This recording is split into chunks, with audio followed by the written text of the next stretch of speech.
Something to make you look around and say, hey, you know what? I live in a pretty great country. President Trump is calm, on point, on his game. And unlike the last guy, he is competent and coherent. Come on, man. We're not bending the knee anymore. We're here to take a stand for God and country. This is the Steve Gruber Show. All right, welcome to it. As we break into another broadcast day, we've got a lot of breaking news for you here today, and I'm glad to be coming to you from the heartland of America, fighting for you from the foxhole of freedom. Who do you want in your foxhole today? Here are three big things you need to know to start this big hour. Number one, mortgage fraud's real, and it appears that both Letitia James and Adam Schiff are twisting in the wind now that their signed documents have come to the surface showing a dishonest pattern. Just the first problem for Adam Schiff today.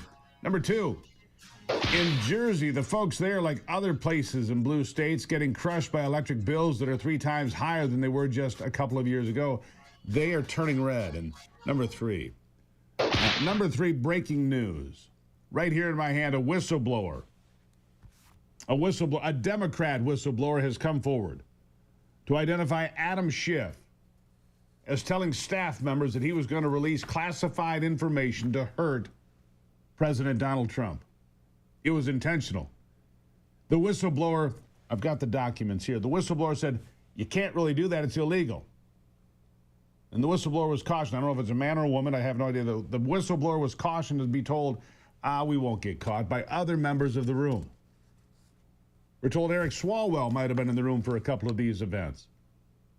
Democrats actively releasing classified information to hurt President Trump.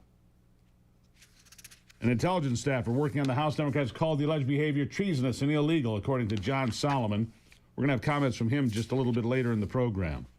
The documents obtained by Just the News were recently handed over to Congress by FBI Director Kash Patel. The whistleblower reportedly worked for Democrats on the House Intelligence Committee for over 10 years and reported Schiff's behavior to the FBI in 2017, except when it was turned over, nothing was done about it. So you have questions now. What did Jeff Sessions know and when? Rod Rosenstein, Bill Barr, Merrick Garland. We're going to get to all of that in just a moment. Fits in with where we're going today anyway, because finally, this may be the year we take out the trash in politics and culture and off our streets too. Trump's the one driving the garbage truck. In fact, he kind of foreshadowed it all. Remember this? How do you like my garbage truck? This truck is in honor of Kamala and Joe Biden. Oh, yeah, that was foreshadowing the future, wasn't it? Trump and the garbage truck. Let's talk about the latest. Trump taking federal control of D.C.'s police force and deploying the National Guard in Washington, D.C. to combat crime and homelessness in our once great capital that's turned into a type of Gotham City. President Trump is invoking Section 740. It's known as the D.C. Home Rule Act, which gives the president the authority officially. No argument here. It gives the president the authority to federalize D.C.'s police when public safety is at stake and at risk, in addition to Title 10 authority, which lets him call up the National Guard to protect federal property or personnel. It's a move that will benefit every law-abiding D.C. resident, even the ones who oppose it. Well, of course, those that come as tourists as well. President Trump knows it. Here's what he said. I understand a lot of you tend to be on the liberal side, but you don't want to get mugged and raped and shot and killed. And you all know people and friends of yours that happened. And so you can be anything you want, but you want to have safety in the streets. You want to be able to leave your apartment or your house where you live and feel safe and go into a store to buy a newspaper or buy something. And you don't have that now. The murder rate in Washington today is higher than that of Bogota, Colombia, Mexico City, some of the places that you hear about as being the worst places on earth, much higher. This is much higher. The number of car thefts has doubled over the past 5 years, and the number of carjackings has more than tripled.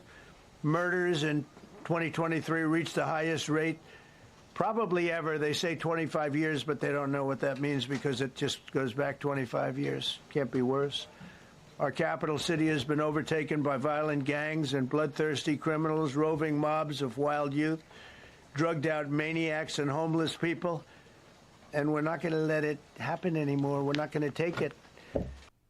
We're not going to take it anymore. God, that makes me happy. It just makes me happy. We're not putting up with the filth and the garbage and the nonsense anymore. Your socialist, far left, namby-pamby crap is over. We're done with it. Goodbye. As expected, the D.C. establishment not taking it well at all. Many freaking out, in fact. Among those, D.C. Mayor Muriel Bowser, who says the move is unsettling. More unsettling, apparently, than crime running rampant in the streets of her city. Here she is. We don't, and I think I speak for all Americans, we don't believe it's legal to use the American military against American citizens on American soil. I'm not a lawyer, and but I think that's a fairly widely held fact. No, Madam Mayor. Like you said, you're not a lawyer, clearly. And you don't understand the law that empowers President Trump to make D.C. great again. It is federal property. He can enforce the law before you because you don't. And he can do it for the benefit of Americans, all Americans. Keep in mind that the District of Columbia is not a normal city. The founders made D.C. a federal city under the sole and exclusive control of the federal government, under the Constitution. It's not something that's ever been changed, even as the city has turned into a left-wing hellhole. In fact, the 1973 Supreme Court ruling, Palmore v. United States, explicitly affirmed D.C. lacks state-like sovereignty.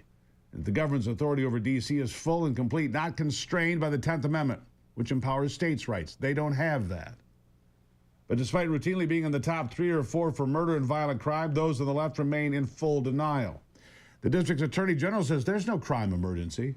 Says he's considering all options when it comes to fighting back against Trump. Well, I wish him well. Despite the fact that this is the story of many D.C. residents, because this is a local news anchor jumping from the sinking leftist media ship to do something bold. Tell the truth.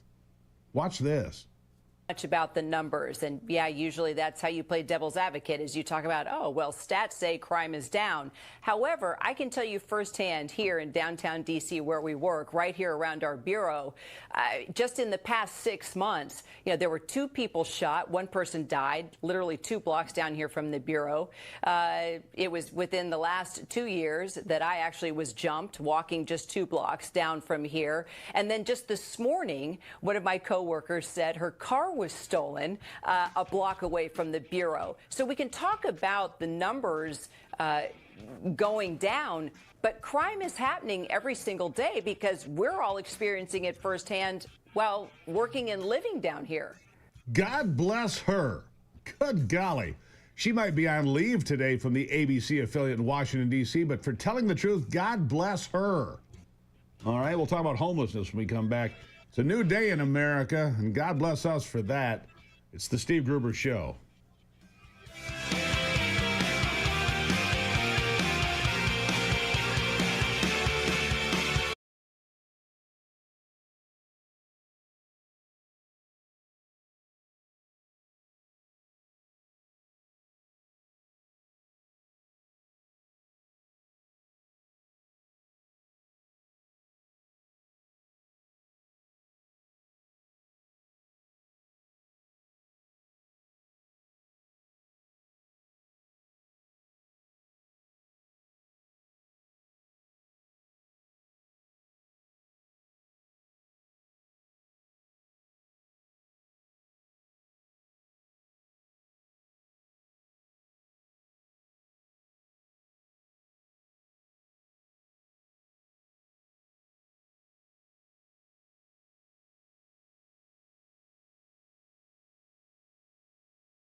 Taking out the trash. That's what we're doing today. Look, Adam Schiff, we're going to get to that in just a moment. We got John Solomon's comments. We're going to share it with you here in a moment.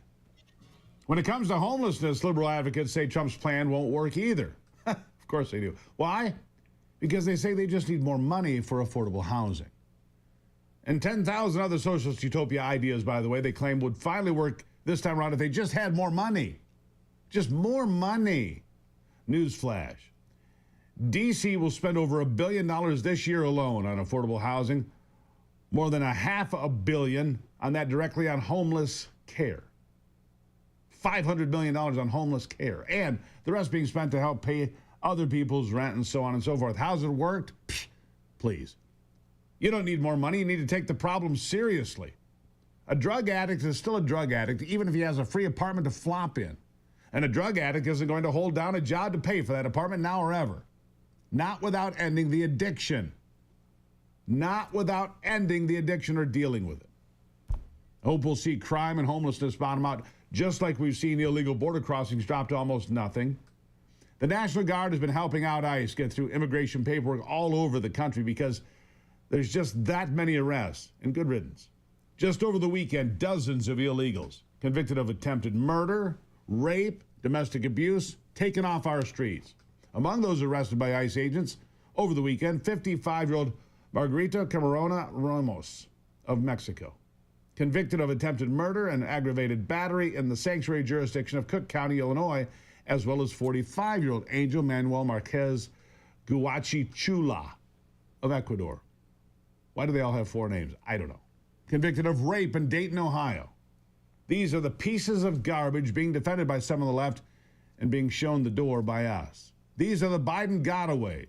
There are millions of them, by the way. ICE slowly weeding them out, but it's a job that will take years. You can't do it in 15 minutes. Years in manpower, which is why ICE is currently recruiting more officers. And if taking out the trash is your kind of thing, maybe that's what you would like to look into. Got a job for you today, trash man, a garbage collector. Because Tom Homan says there's a lot of trash that still needs to go. Here he is. Crossings are at a record low. Why should it still be considered an emergency?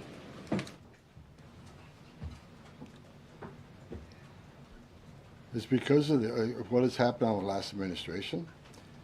We got to ensure that not 1 ounce of fentanyl comes across the border to kill Americans. The president has declared the cartels in Mexico a terrorist organization, along with MS-13 TDA. They've killed more Americans than every terrorist organization in the world combined. It's an emergency till we shut it down. It's an emergency till the cartels are wiped off the face of this earth. President Trump's committed to saving every life. Now, I just mentioned gotaways, 38 yesterday. Who are the gotaways? Where do they come from? We had over 2 million gotaways under Joe Biden's administration. Why did 2 million people pay more to get away? Yeah. Obviously, we know why they paid to get away, so they could commit crime, like the illegal alien from El Salvador who raped and brutally murdered Rachel Morin. He was sentenced to life in prison this week without the chance of parole. And by the way, that doesn't bring Rachel back. That can't fill the hole in the hearts of her family members who had to live with the horror of not only her absence, but knowing that she died a gruesome death at the hands of someone who should never have been here in the first place. So like Tom continues to say, the border remains an emergency until we completely shut down the operation that allowed men like him in the first place. Listen to the rest of this mic drop moment. Under the Biden administration, you pay a cartel this amount of money to cross the border. Cartel's job ends at the border. To turn yourself in a green uniform. Get released in 24 hours. Get a free airline ticket to the city of your choice. Get a free hotel room. Get 3 meals a day. Get free medical care. Get work authorization in 90, 120 days, which is the real reason they came here. Why did 2 million people pay more to get away? Because they didn't want to be vetted. They didn't want to be fingerprinted. We've arrested over 400 people on the terrorist watch list coming across the southern border in 4 years. How many of the 2 million came? How many of the 2 million came from countries sponsoring terror? If you think it's zero, then you're ignorant. This is the biggest national security failure this country's ever seen. This is the border emergency until we end it, end all of it. We're making good strides, but right now it's still an emergency until we shut it down. Till we shut it down. And that's exactly what we're doing. and will continue to do. No amount of crazed protesters or left-wing unhinged district court judges are going to stop them. The new golden era is affecting the culture, too. Have you noticed? Remember the Jaguar ad released before the sales collapsed by 95%? Just a quick clip, remember?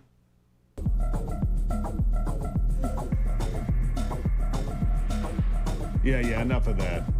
It's woke, incoherent trash following in Bud Light's steps to pander to some kind of imaginary woke audience that doesn't even exist and doesn't buy your products. Jaguar CEO losing his job, as he should. We're talking about taking back the culture. We're not bending the knee to the left-wing hive mind anymore that issues anything that celebrates normality takes issues with it. When American Eagle released an ad for jeans using All-American actress Sydney Sweeney titled, "Sydney Sweeney Has Great Jeans," the left lost its mind, and nobody cares anymore. It's not some dog whistle for Nazism or white supremacy. It's jeans and normal-looking people again. 5 years ago, they might have been groveling for an apology. Now they say the ad was about jeans. Nice job to American Eagle. We prefer what you're doing here. Thank God. American Eagle stock up 20%. We're taking back the culture. We're taking back the culture. We're taking out the garbage, all of it. Have you heard someone say this is unconstitutional like the claims Mayor Bowser's making? It's easy to hear bold claims in the media, but have you ever taken the time to really understand the United States Constitution yourself? Hillsdale College offering a free online course called The Federalist, where you can dive into the writings of Alexander Hamilton and James Madison and John Jay to learn how the Constitution was designed to protect our rights while balancing power. And we'll have previews of this coming up. 10 30-minute lectures. You can take the course at your own pace. Sign up at gruberforhillsdale.com. No cost. Easy to get started. gruberforhillsdale.com. You can enroll for free. I'm going to have that preview for you tomorrow. You're going to love it. Trust me. Support the people that support this program. Hillsdale College supporting America. And you should too. gruberforhillsdale.com. Back with that John Solomon breaking news in a moment. You're watching The Steve Gruber Show, the relentless pursuit of truth. Don't go anywhere. We'll be right back.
All right, I want to get to this real quickly. Whistleblower, a Democrat whistleblower telling the FBI that Adam Schiff approved the leak of classified information for the express purpose of injuring and hurting Donald Trump's presidency. Listen.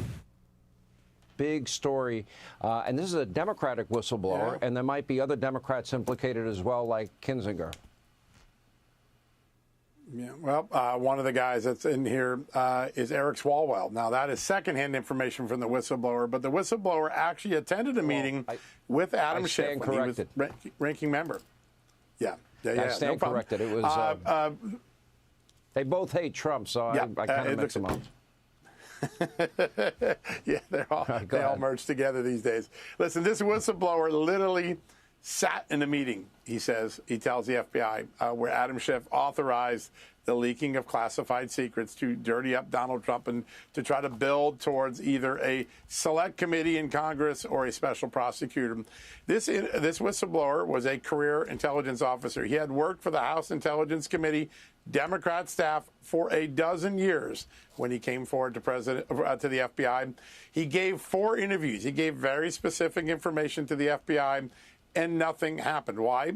because the Justice Department simply decided to take a pass. How many times have we sat around in the last decade and heard, we're going to get to the bottom of that classified leak, and then a few months later, we couldn't get to the bottom of that classified leak. In the case of Adam Schiff, they got to the bottom of some classified leaks, but the Justice Department chose not to act. So tonight, past attorney generals, people like Merrick Garland and Jeff Sessions and Rod Rosenstein, who was acting on Russiagate, they've got some serious questions answered. Did they know about this Adam Schiff stuff? Why did they allow it to be passed on? All right, so we're going to get to all of that at the top of the next hour, all right? We're going to take a deep dive into John Solomon's reporting, by the way. We've got tweets from Kash Patel, a whole lot to talk about at the top of the next hour, because this whistleblower event, the latest shoe to drop, and it's a big one. All right. Now, when we come back, what is our vulnerability if Taiwan gets attacked? You don't think about us, but you should. A topic you haven't heard anywhere else. You're going to hear it next. How vulnerable are we if Taiwan gets attacked? After the break.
Back to the program, a lot of things to concern ourselves with any given day. Look, we talk about the big topics here, but what about some of the things that are out there that maybe you should be concerned with, but you don't consider? My next guest, Tory Bruno, is the CEO of United Launch Alliance. He says if Taiwan gets in a jam, it can really mean problems for our satellite systems.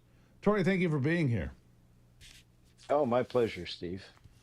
Here's the headline for an article I believe you wrote for the Washington Times, and it says America's face vulnerability in a Taiwan crisis, dangerously close to being caught flat-footed. Okay, I'm going to be straight up with you here, Tori. Never concerned myself with it because I wasn't aware that we had a situation. I mean, I know we get a lot of our chips and so forth from Taiwan. We have a lot of interaction back and forth, high-tech, things in development. But why is this so sensitive and so fragile? Well, you're exactly right about how important Taiwan is to us. But I think what people don't appreciate is how space plays a role in the defense of Taiwan and the deterring aggression against it. It used to be that space was sort of a force multiplier for our conventional troops, for our Navy, made it as if our forces were literally much larger, much more integrated than they would otherwise be. But we've moved past that. And today, basic military operations are completely dependent on space. Without it, we can't do anything. We can't communicate. We don't even know exactly where our forces are, and we certainly can't coordinate these big complex operations. That means if someone like China is going to attack Taiwan, space is actually the first thing they attack, not the last. So if they can shut down satellites, even some of them, it would really hinder our ability to defend ourselves, and a lot more. Communication would be down. We'd be blind in a way. You know, I saw, and you probably looked at this a lot more than I have, Tori, because it's your side of the street. I saw an illustration of the number of satellites surrounding Earth in 1970, 80, 90, 2000.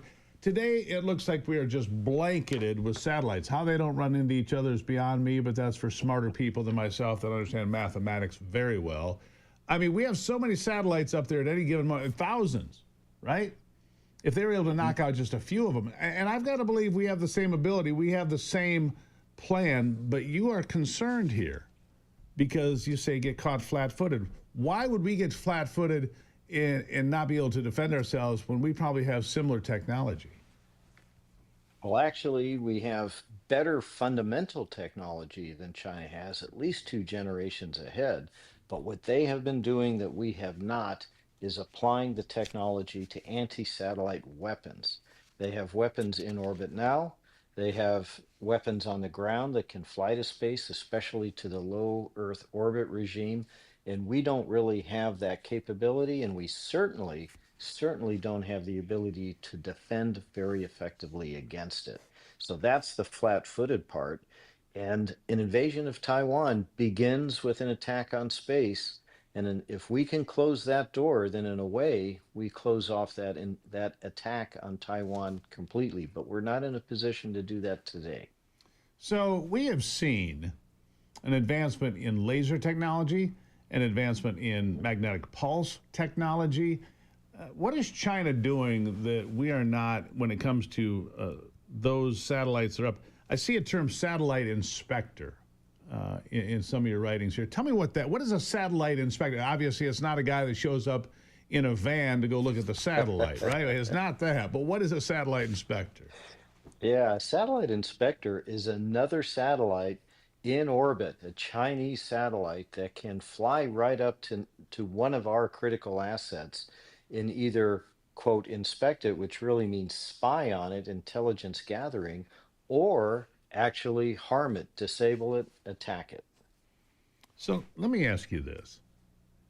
You've made it clear here, China may be 2 steps behind us, or 2 generations, as you put it, in technology in many of these areas, but they focus their efforts to kneecapping the United States, if you will. But we've got to have similar technologies, Tori. We have to. We have to have the ability to come back and silence in some of their satellites. I mean, I've seen some new technologies against drones where we can knock basically thousands of them out of the air in a single swoop. Boom, they all just hit the ground because they've been disoriented, if you will. We've been doing this for a long time. We've been ahead of China since the end of World War II, because at the end of World War II, they didn't go very many places. Then they had the Great Leap Forward, which was a complete disaster, and the Cultural Revolution, another complete disaster. China didn't really get into the game until, 30 years ago? Well, that's true, and they picked up with technologies that we were working on then and have carried them forward. China rarely invents a new technology, they adapt, they take from us. But we pivoted to the global war on terror, and we set a lot of these programs down that they picked up and have continued with. And over the last several years, as we recognized this problem, we really focused on something that the Pentagon calls resiliency, which really just means being able to absorb an initial attack in space. And so that's one of the reasons why there are so many satellites in low Earth orbit, is the strategy to take the few very capable satellites, distribute that job or functions out into a network of less capable satellites, but there's so many of them and they're networked together so that they can absorb some losses and keep punching. Flood the But zone. plug the zone. Yeah. And it's a good strategy and it's important, but honestly, Steve, it's only half a strategy. You can't ever really make more targets than they have bullets. Sooner or later, you got to make them stop shooting. You have to defend yourself in space actively. The term of art for that is Sure. counterforce. Let me ask you That's another part of what this we- problem. Let me ask you another part of this problem that we've been discussing on this program at length recently. And that is the penetration by the Chinese Communist Party into American universities at all levels. Whether it's high tech or agriculture, it doesn't matter. As you pointed out, they'll steal intellectual property. They don't care. And they'll take it back to China. They'll steal from the best universities in America and take it back to China. How critical is it for America to change its policies so that we can, reduce the number of potential spies that are working at the University of Michigan, at University of Southern California, at Stanford, at, pick your university, I don't care. Even smaller universities can be doing research that's really critical that can be stolen. How important is it that we stop that? We got about 1 minute here. Tremendously important. The hard part in fielding new capabilities is developing the technology, inventing it, getting it ready to deploy. That's the expensive, slow part. And by doing this, we allow them to cut through all of that and pick it up kind of at the end of that cycle. Yeah, and then they leapfrog ahead of us and they take it out of the country. And we catch a few of them. My concern is a lot of them get through the net, Tori, and I think a lot of them get through the net and go back and create systems based off of our technology. Maybe they're not quite there, but they're a heck of a lot more on par than they would have been without the theft. Tori, greatly appreciate you being here. It's a really important topic. The CCP has its tentacles into everything all over this world, and I don't think they're doing it for your benefit or mine. Just a crazy idea. Sir, thank you for spending your time and sharing your expertise. Anytime, Steve, and I think you really understand this problem. Thanks for talking with me. Really appreciate it. Tori Bruno, CEO, you can look him up, United Launch Alliance, sounding the alarm about what's happening. We'll be right back on The Steve Gruber Show.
All right, let's check your money today, and we need to do that from time to time, of course. Check in with my good friend Nick Hopwood. He's with me. He is from Peak Financial, Peak Wealth Management, and he's with me here today. Nick, nice to see you today, as always. Great to have you on board. Watching all these things going. Apparently, they're never going to change the interest rates. I mean, that's just the first thing I'm about. The interest rates are never changing. In fact, they're going to go up at some point, which is weird, because to me, it just seems that we should be doing something.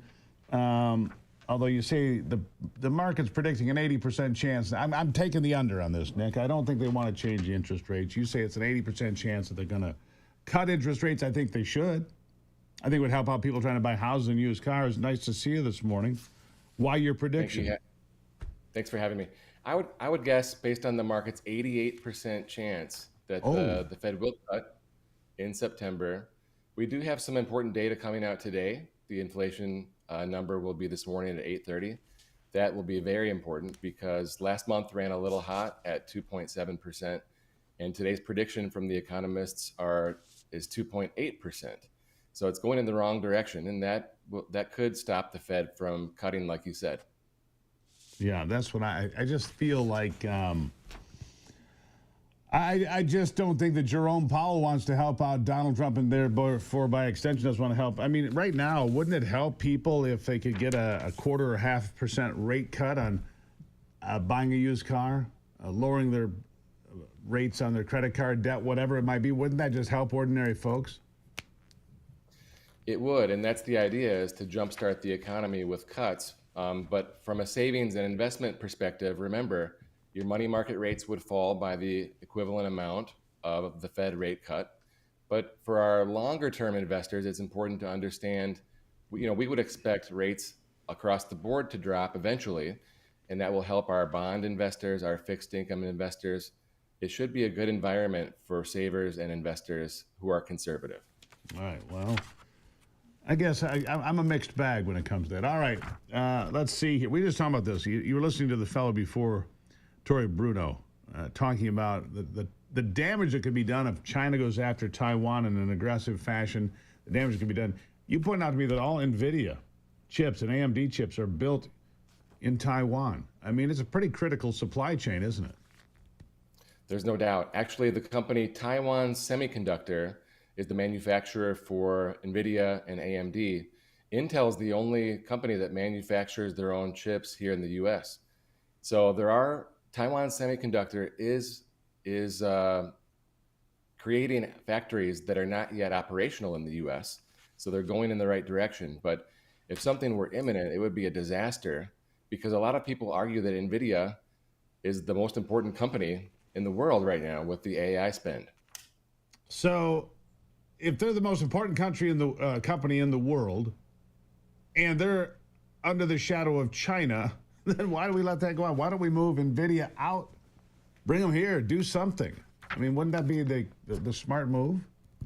Yeah, it's wild. I mean, look, you look at the stock price of NVIDIA, which is going to the moon, and then you look at a company like Intel, which has been dead in the water for 2 decades. You would expect some people to be thinking about this Taiwan aspect, but I guess the market ultimately feels like it's a low probability that anything is going to happen. Yeah.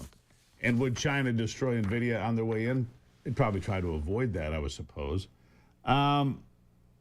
It's critical, though. It's bizarre how we rely on such, I don't know. Now, Steve, speaking of NVIDIA, right? Yeah. Let's talk about the Trump administration's deal with NVIDIA and AMD, All with right. 15% of the sales coming back to the U.S. Now, this is really interesting because we've gone from broad country tariffs, right, from one country at a time. Now, Trump is making deals with one company at a time. So Trump says no sales to China. And now the sales are open, but now the U.S. takes a cut. It's very interesting.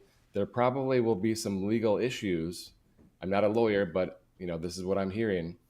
In addition, we have companies like Apple investing in the U.S. after Tim Cook has a meeting with Trump. $600 billion.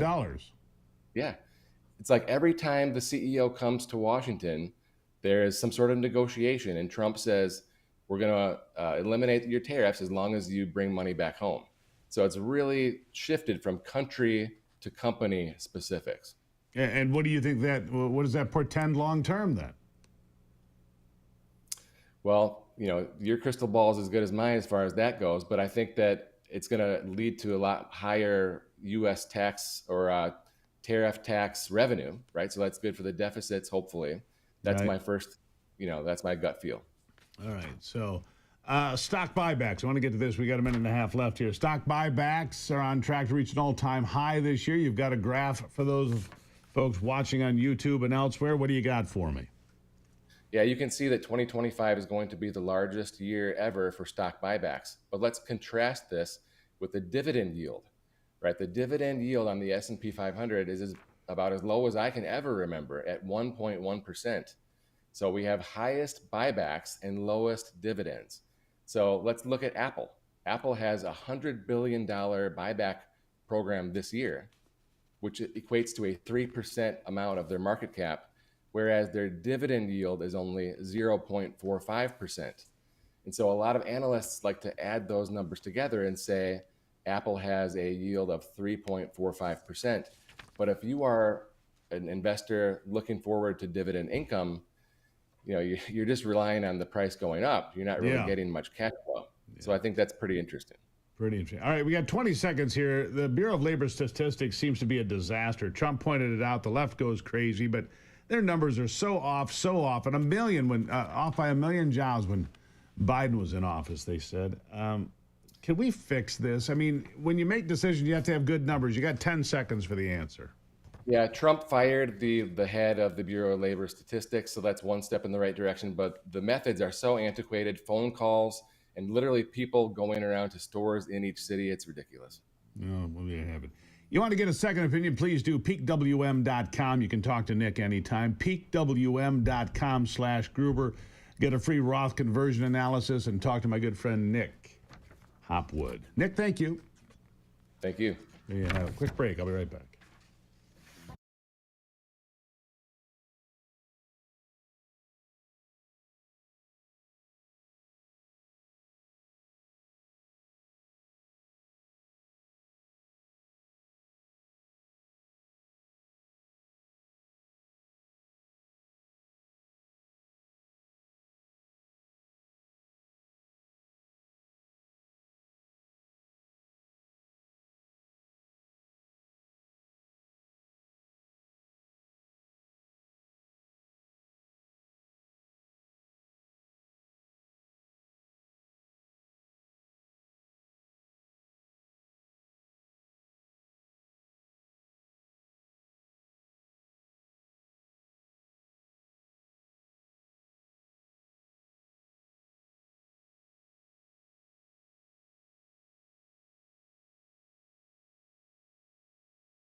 So, coming up at the top of the hour, we're going to dig deeper into this.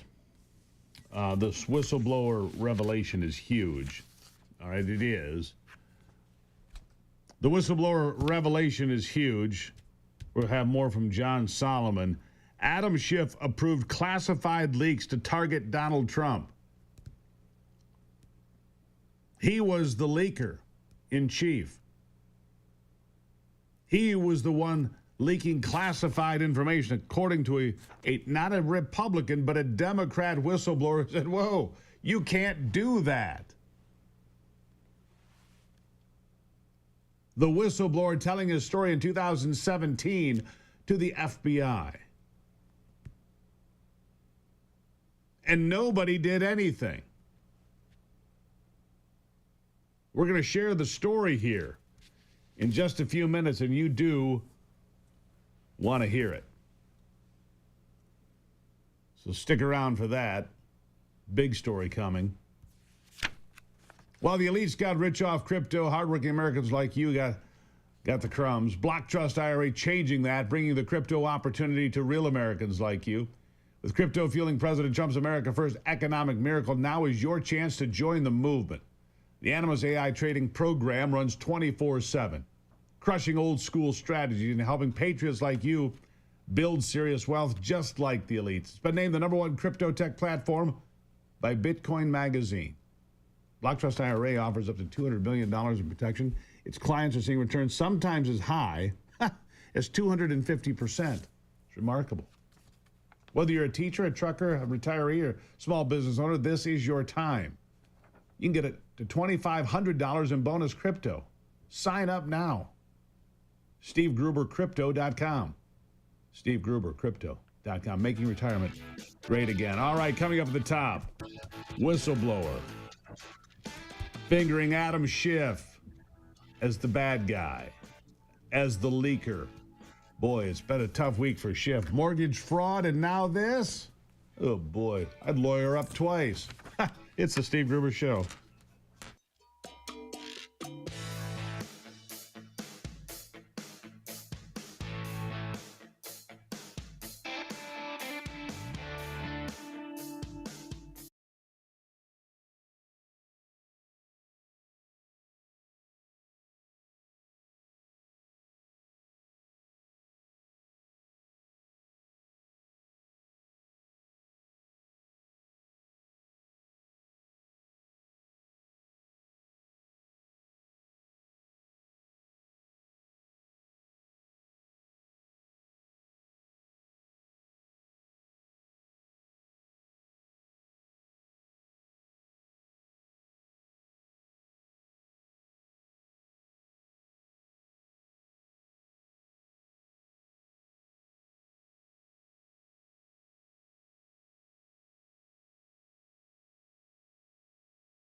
Something to make you look around and say, hey, you know what? I live in a pretty great country.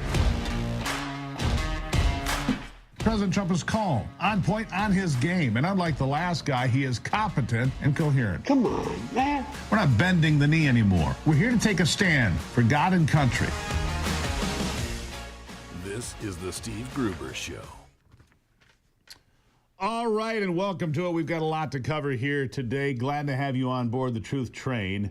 Fighting for you from the foxhole freedom every single day. Who do you want in your foxhole? Well, you better pick somebody who's got some fortitude and some steadfastness. I'll tell you that. Here are three big things that you need to know to start this hour. Number one, another federal judge has refused to release files related to Jeffrey Epstein, despite the request coming from the Department of Justice.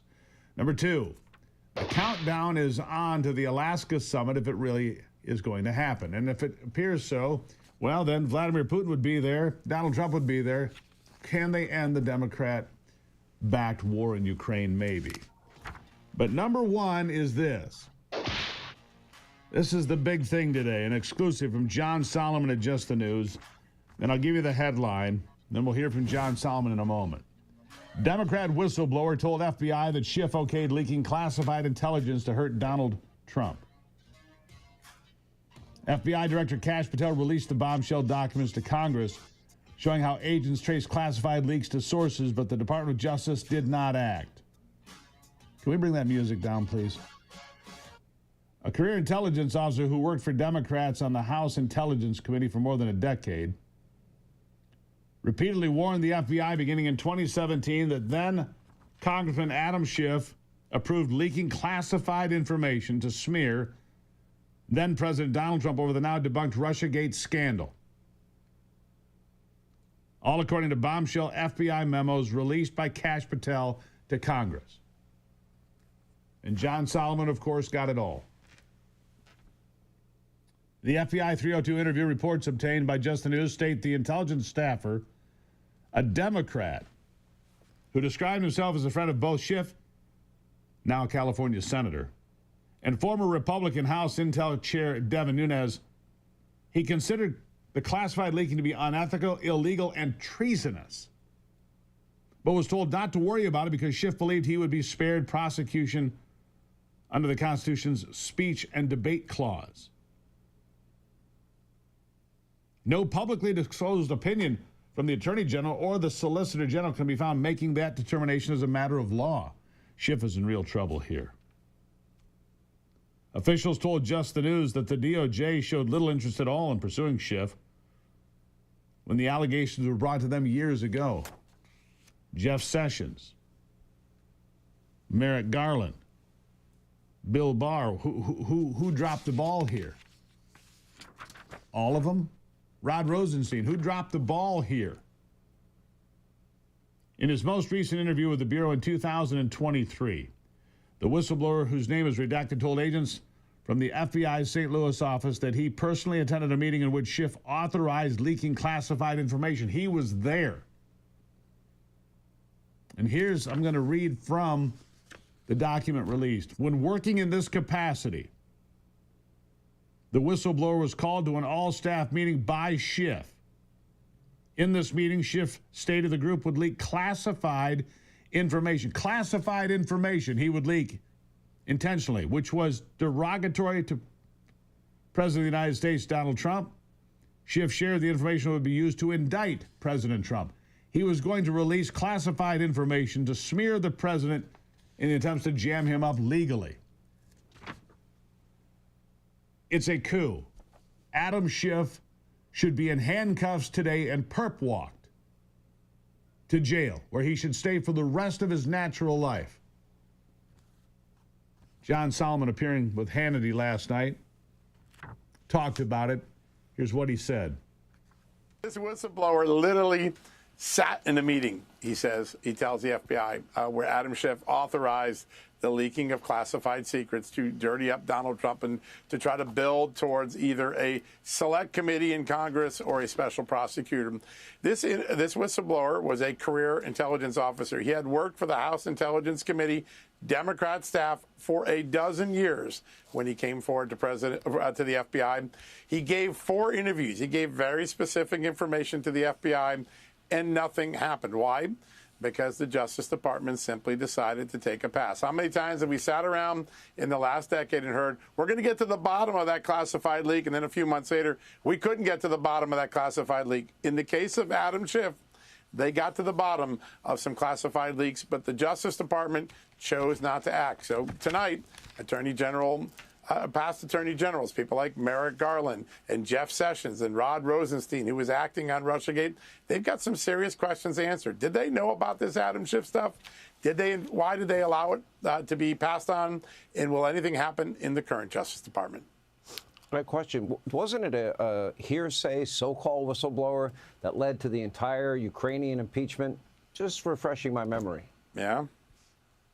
Yeah, exactly. And it turns out that what he described in the call wasn't actually an accurate description of what happened. In this case, eyewitness in the room with Adam Schiff, able to deliver to the FBI.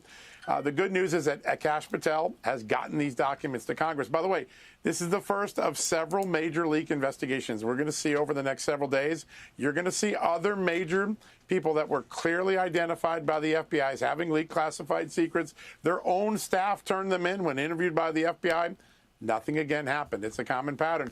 The question now is, in Donald Trump's Justice Department, does that dynamic change? We would certainly hope so. John Solomon, Just the News, my colleague here. Here's what Kash Patel told Just the News in this article. For years, certain officials used their positions to selectively leak classified information to shape political narratives. All done with one purpose: to weaponize intelligence and law enforcement for political gain. Those abuses eroded public trust in our institutions. The FBI will now lead the charge.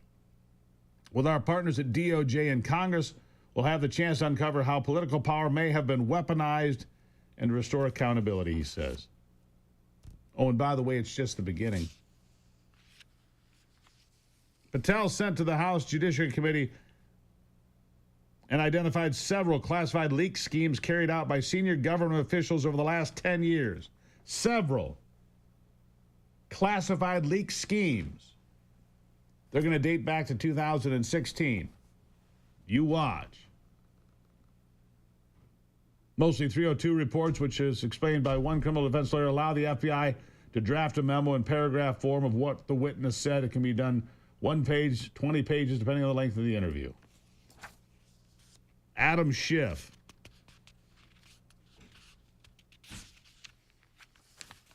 He's been dirty the whole time. And I reiterate, with this kind of evidence, his party loyalty overtook his defense of the United States. It overtook whatever he is. Adam Schiff is going down.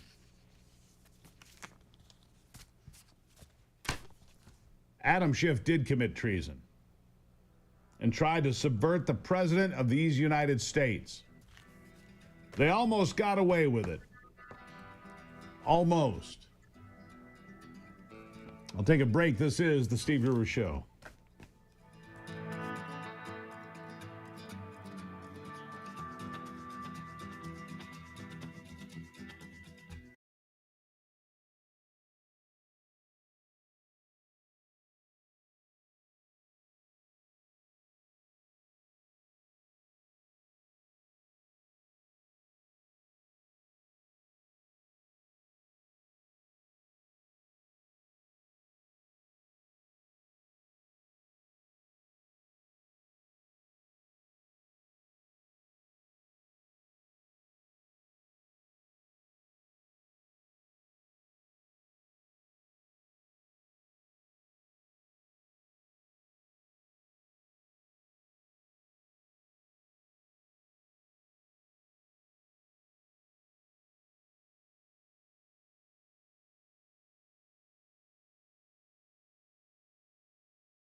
All right, back to it now. What would happen in America if there were no capital gains on the sale of your house? What would happen to you? What would that mean for you? For a lot of folks, they lived in their house for years, decades, inflation, increasing housing costs, and so forth. You might have a house that's worth $500,000 more than you paid for it, or $1 million. But most of that's inflation or because the markets have gone up. It's preventing a lot of people from moving. Grover Norquist joins me, Americans for Tax Reform president. Could this be the next Trump tax cut? That's what he suggests. Grover, welcome back to the program. Good to be with you. I've had these conversations with friends. Well, if you sell the property, you got to immediately reinvest that into another house. Otherwise, you just get drilled on it, right? If it's your main residence. How significant would it be, no tax on capital gains on people's primary home? Well, the way the president looked to do this in 2019, and it got slow-walked by the Treasury Department bureaucrats. So the president has looked at this. He wants to do this. Treasury didn't want to do it. The new Treasury Department understands how powerful it is.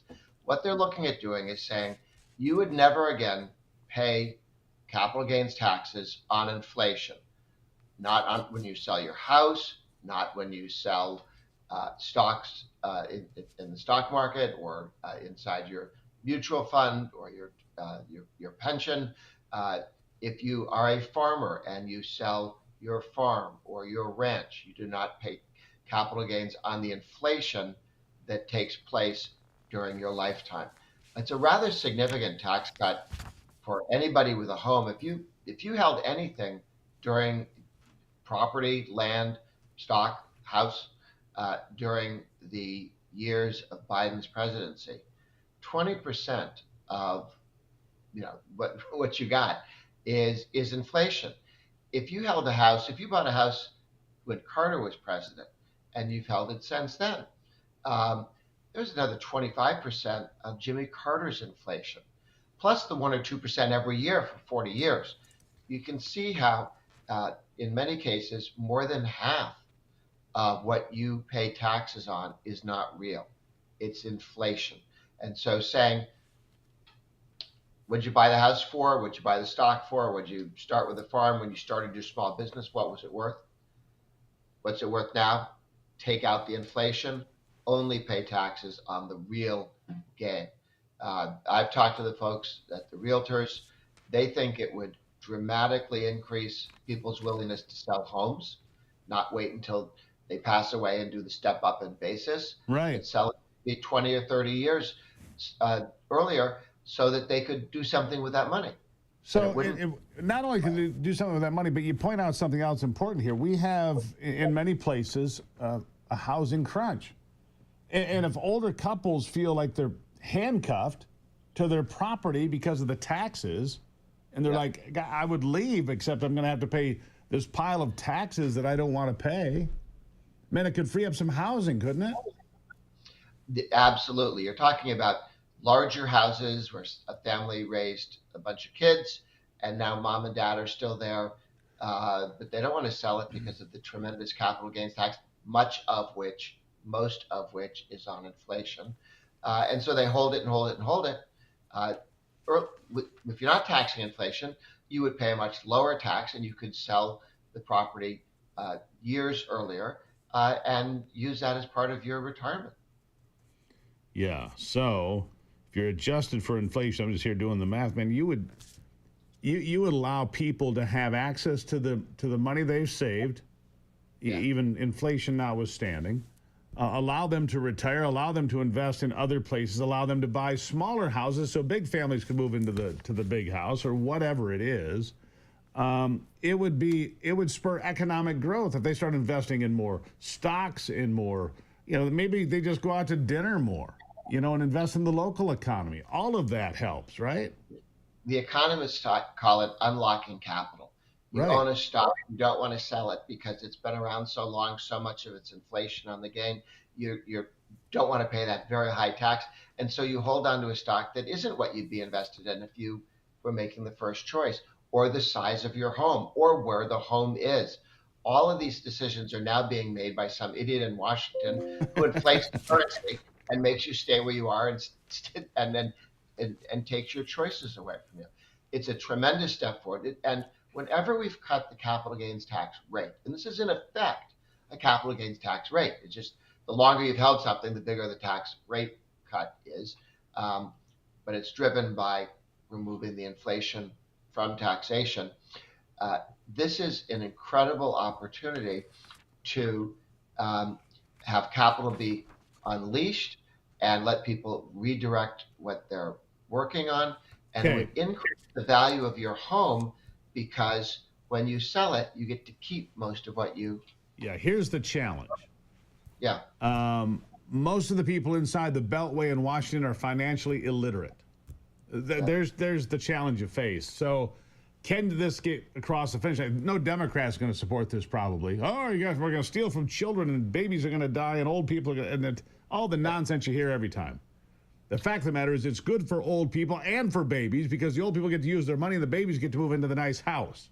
But trying to explain this to people is difficult. How do we get it done? I'll give you the last word. No Democrat will vote for it. That's what Every Democrat knows it's a good idea.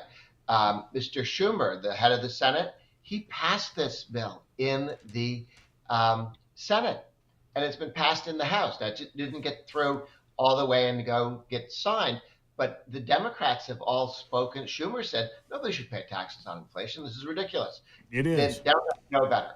It will be done by a rulemaking in the Treasury Department, which you can do legally. Say, what's the cost basis? There you go. Real cost. You can do it that way. You don't need to pass it as a law, although as soon as possible, I think it's a good idea to put it into law to make it tougher for the Democrats to ever take back. Grover Norquist, great idea. Do not pay taxes on inflation or on your house at all, maybe. So there you go. Grover, greatly appreciated. Good stuff. Good to be with you. Good to be with you. And that would be a game changer for a lot of us. I'll be right back.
All right, so Ford Motor Company is investing $5 billion in Kentucky and Michigan plants for a new affordable, electric pickup truck. The new truck says they're announcing a $5 billion new investments to build a radically new vehicle. Jim Farley said on Fox Business yesterday, we're going to build it completely different than Henry Ford's moving assembly line, too. I don't know what that means. But they're not going to use an assembly line. They're going to do it different. They have a new plan. A new electric pickup truck, small truck, with a price of about $30,000. Cheaper than a used Tesla, cheaper than a RAV4 hybrid imported. And he said, 30% of the F-150s are hybrids now. But for people that just commute, they could charge at home, go 100, 200 miles, nothing to worry about. The new electric truck will be built on a newer, better assembly line. Ford calls it the assembly tree. In place of one long conveyor belt, 3 separate sub-assemblies will run down their own simultaneous productions before joining together. After 120 years, we're going to change the assembly line. We're going to build it in 3 pieces, 3 separate parts, not one vehicle along one line. That allows us to build it 40% faster with less people and less cost. Well, there go the jobs. But so it is. The electric fun-to drive and digitally advanced truck set to reach consumers 2027. Anthony says, it ain't getting rid of my S10. That's what he says. Well, Ford also lost a lot of trust from people because the Ford Maverick was supposed to be an affordable truck for like 18 or 19 grand, and now it's a $30,000 truck. That little one, that little thing. Yeah, it's kind of a hunk of junk. Well, I see a lot of people drying them. I think you just sound bitter. You can't call him a hunk of junk. No, it's a hunk of junk. He's bitter. He's a Chevy man, see. He's bitter. Anyhow, I'm going to tell you something else. Your metabolism is not broken. It's misunderstood. 99% of you have never been shown what's actually in control of it. So how about this? My Pure Health. For the entire month of August, you can get 25% off personalized weight loss, not some jab in the belly with a needle. No, they're going to teach you how to get healthy again. My Pure Health. 25% off. All you have to do is go to gruberhealth.com. gruberhealth.com. Don't pay some nonsense cookie cutter plan for everyone. Get one for yourself. gruberhealth.com.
All right, my next guest has been here many times. I haven't talked to her in a while, but I'm glad to have her back. Dr. Nan Hayworth is here, former representative for New York 19 and an Independent Women's Forum Board of Directors member. Nan, welcome back to the program. Nice to see you. It's great to see you, Steve. Thank you. It's been a bit, hasn't it? I know. Too long. It has been too long. Reducing drug prices. President Trump is working on this. Actions to get Americans the best prices in the world for prescription drugs. But we have to do it in such a way that we do not harm research and development. That's really important because, look, bringing new drugs to market is an expensive undertaking. If it's for blood pressure or diabetes or whatever it might be for, it's an expensive undertaking. But on the same token, we don't need to gouge the folks, do we? Well, you know, it's interesting. I've been a practicing physician. I'm an ophthalmologist by profession. So certainly I've understood from the standpoint of the prescriber and of the patient, you know, as a patient myself and having had patients. And I've also worked with the industry.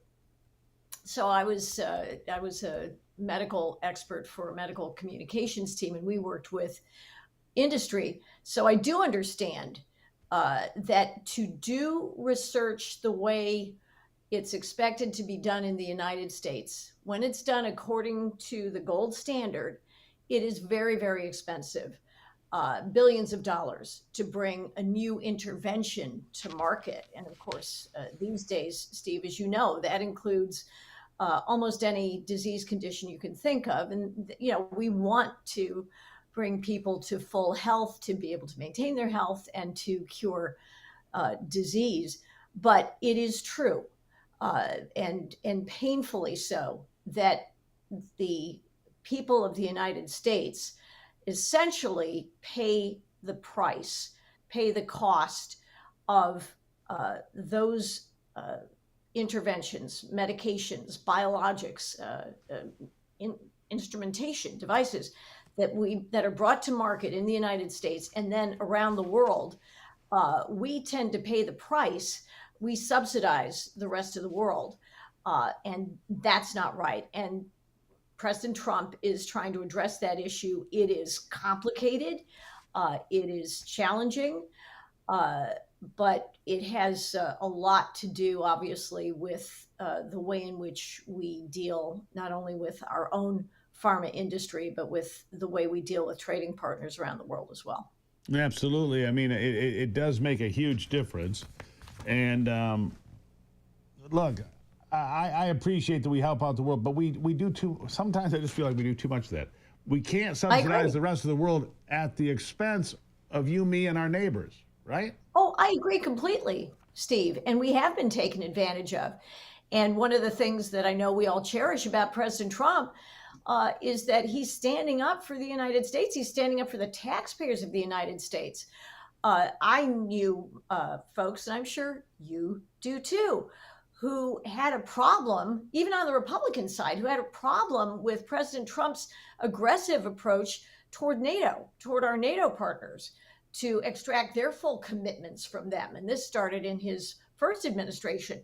And thus it is as well with pharma pricing. And what happens is that in a lot of these nations, what they'll threaten to do on an institutional level, on a government level, is they'll say, okay, well, you know what, we'll just reverse engineer your molecule, pharma or biologics company. We'll reverse engineer your molecule and we'll just make it ourselves. So that becomes part of the mix, and that's pressure on the United States government to try to protect that. So to protect against that threat, obviously they allow these companies to pursue more favorable pricing with ex-U.S. nations. And then again, because the cost has been heretofore has been kind of diluted among insurer, the payors for our insurance, our employers, for example. Let me ask you something. You mentioned insurance companies. It's something that's been top of mind for me here, and I want to jump in on this because as a doctor, this is something else I know the president's trying to work on. How can we allow insurance companies to decide what treatment and what medication we get? This pre-authorization nonsense. If a doctor says, okay, Mr. Gruber, you need prescription X here, I want you to do, and then you go to the pharmacy and say, well, it's not been authorized, or it's been denied. When did the I've had that insurance companies experience. behave? I think that's just awful. I think that just outrages a lot of people. I'm one of them. Thoughts? Yes, I've had that experience myself. Yeah. On the one hand, look, if I take to 30,000 feet, I do understand. And look, I have judged my own work and that of other physicians. Obviously, I've had that opportunity. And I do know that I've definitely seen things that were prescribed either erroneously or excessively, procedures that have been recommended that really aren't needed. That does happen. So, in principle, I don't object to having a check on practices that don't make sense, and that all the whatever we are paying for our insurance, for what our insurance pays for, it eventually all cycles through into our pockets, either as taxpayers through government-sponsored programs like Medicare, Medicaid, right? But yes, I agree. Pre-authorization is out of hand, and I think the key probably is to have the physicians on the ground more thoroughly in charge of these pre-authorization processes. Tap into what they know and what they do. There are ways now, obviously, with the advanced data gathering and mining capabilities that we have to figure out which practitioners are the outliers and which ones aren't, and refine it that way, because it is burdensome, it is excessive, and the other thing is to require timeliness. Right. There's no reason that an authorization process shouldn't take more than, frankly, within the same day.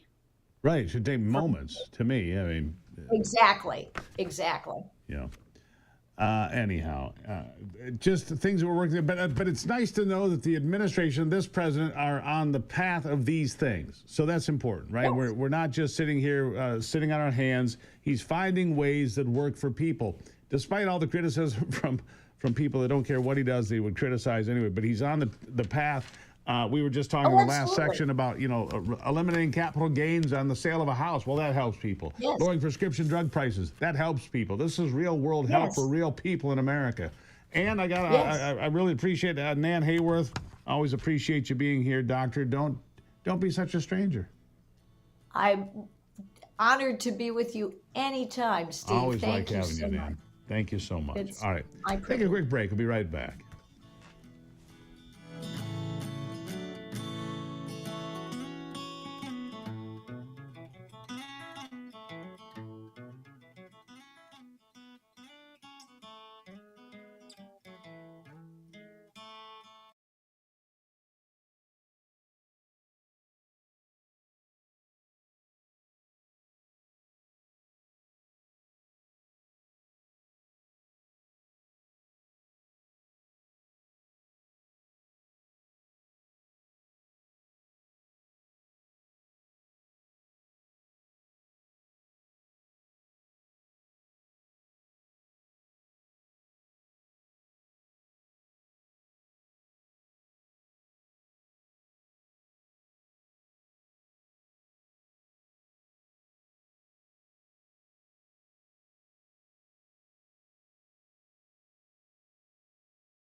You know, my next guest here is, I have talked about this for years. I don't know if I've ever had a guest on the air to talk about this. In the 15 years I've been doing the show, I don't know if I've ever actually had a guest on to talk about this specifically. We are an entertainment society. Football and concerts. Now, new things like smartphones and Spotify. Man, we got a bazillion things to entertain ourselves. And people talk about the high cost of living. Well, if you're paying internet service and you've got a new computer and your phone's $1,200 and you got the upgraded service so you can watch the football game on your phone when you're traveling down the road, all of these things, we're an entertainment society. And while you're being entertained, a whole lot of things will be happening right over here, and you're completely distracted. Kurt Warner is a psychotherapist, award-winning author. He joins me now. Kurt, thank you for being here. Thank you for having me, Steve. Bread and circuses, you say. Dismantling democracy. Man, I have talked about this for so long. People are completely oblivious to the world around them. But gosh darn it, the football game's on. And we've got the new binge-watching series, whatever it is. I haven't turned the TV on in weeks now, actually, which is interesting. But I'm reading more books, which is, I think, more productive. But tell me about your theory. I think you're exactly right, 100% right. The hidden cost of modern distraction. Start anywhere you want. Well, the books in general, you characterize it very well. The notion of the seemingly deliberate distractions, or what I call false idols, that are created by the power structures and systems in society that result in our neglecting the democracy and therefore the destruction of it. And what I try to do is go take apart and deconstruct each system to examine how we're being misled. And you named sports there. That's a chapter in itself. It's 302 hours per year the average sports fan dedicates to sports. And how many hours? 302. 302 hours. Just the average sports fan. What if you're a fanatic? The sky's the limit, and that's the problem. And the opportunity cost from an economic standpoint of that attention there is not on each other, on the better good of the democracy, of the society, the common good. Okay, so if you're a sports fan that is further involved with, because they've made this legal everywhere, online gambling. So now you're distracted not just by the game, but by the game before the game, after the game, the next game. And and I've been watching things like weird dart competitions on TV. And every time I see this, I tell my wife, I say, Ivy, this just proves that Vegas will bet on any damn thing. Anything. They'll put anything on TV so the gambling fanatics will, I'll bet on that. I've seen pig races, for the love of God. Pig races on TV. You laugh, but it's true. I don't mean to laugh, but it is the system in that way. I'm a social worker, and I've worked in addiction for a period, and gambling becomes a major one, and oftentimes it has a root in that very concept. And just to quantify, Steve, on the sports notion, $45 billion is dedicated to sports advertising. This is a 2015 number. In the same year, we spent $27 billion on school lunches. So if we're looking at our budget, if society is a family, it seems like we're allocating it sometimes to the wrong.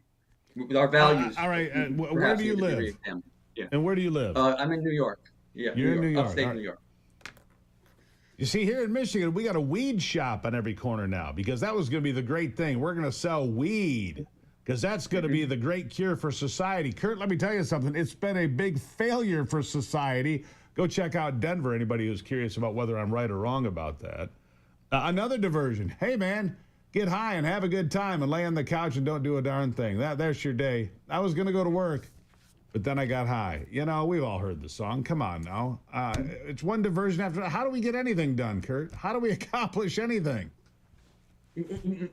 My argument is to come back to a reevaluation of values. I argue for the concept of critical thinking to be more instilled, which is curiously absent from the vast majority of curriculums, certainly on high school and grade school level, and it's usually only an elective or superfluous almost on a college level. So sift through what we value and what we don't, what's important and what's not. So what is important? What is valuable? What does matter to people? I mean, people still care about their families. They do, but look, there's the football game. Literally, there's the weed. There's the binge watching of TV shows. The computer. The kids over there staring at the device because the parents are watching their device. So the computer's raising the kid who's getting whatever messages they're getting about this or that. And America's a terrible place because you're watching your machine and you get just, burns your brain a hole right through it. How can we do better? How can we do better, Kurt?